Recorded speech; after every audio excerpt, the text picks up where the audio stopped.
నమస్కారం. వాణి రామానుజం ఛానల్కి స్వాగతం, సుస్వాగతం. రామాయణ కథాగానం 4వ భాగానికి పునఃస్వాగతం. భావయామి రఘురామం. అరణ్యకాండం. విస్తారమైన దండకారణ్యంలోకి సీతారామ లక్ష్మణులు ప్రవేశిస్తారు.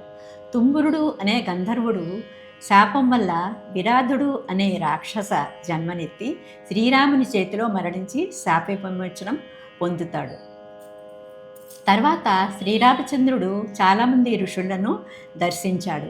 ముఖ్యంగా వింధ్యాపర్వతాన్ని అణిచినవాడు మహాతపస్వి వాతాపి ఇల్వల్డు అనే రాక్షసులను జీర్ణం చేసుకున్నవాడు, కుండలో పుట్టినవాడు అయిన అగస్త్య మహాముని విశ్వకర్మ నిర్మితమైన వైష్ణవాస్త్రాన్ని ప్రసాదించి కాబోయే రాక్షస సంహారం కోసం శ్రీరాముణ్ణి సిద్ధం చేస్తాడు.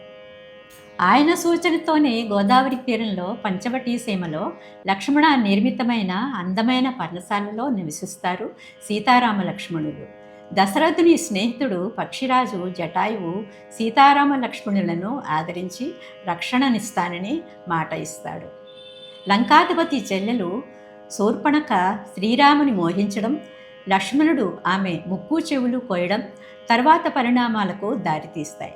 ఆమె మాట మీద వచ్చిన కరదూషణాదులే కాదు, 14,000 మంది రాక్షసులను సంహరించడం శ్రీరాముని దైవాంశ సంభూత పరాక్రమానికి, ఆశ్రమవాసులైన ఋషులను రక్షించడం ధర్మపాలనకు నిదర్శనం.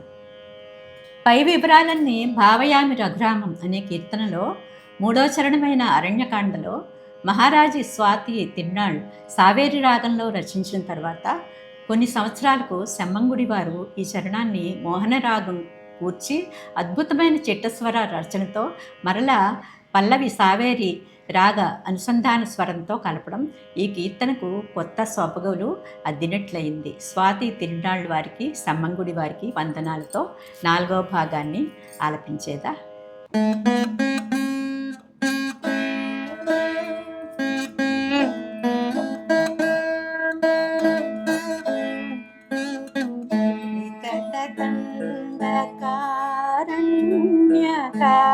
గత విరాధ దళనం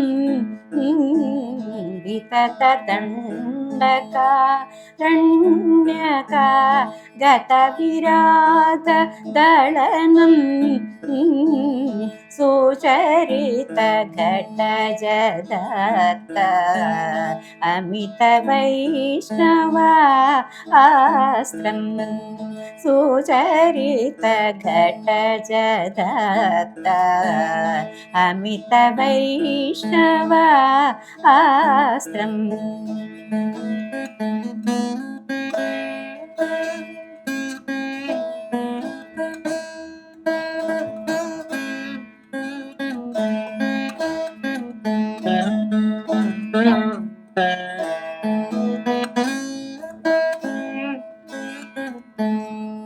పతగవర జటాయునూతం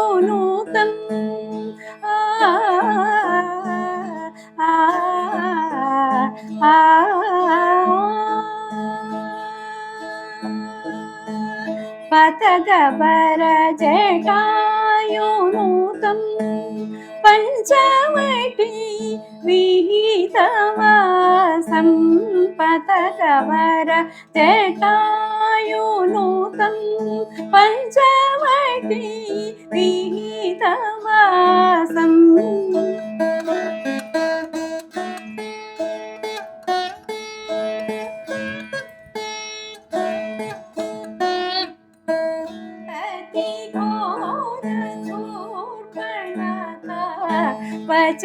వచనాగత ఖరాదిహరం అతి ఘోర శూర్పణఖ వచనాగత ఖరాదిహరం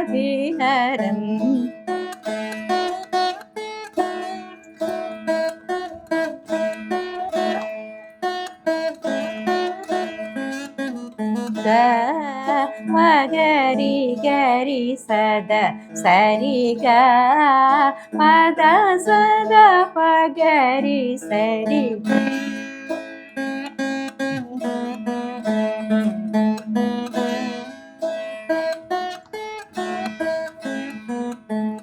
గప గరి సరి గరి రి సద సరి గరి గప గప తప దస గరి సదా రి సదా సదా గరి నిదమ గరి సద భావయామి రఘురామో భవ్య సుగుణారామం.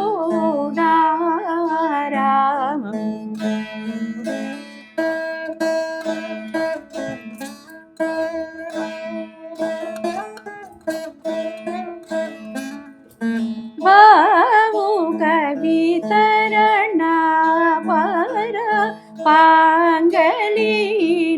లాసితం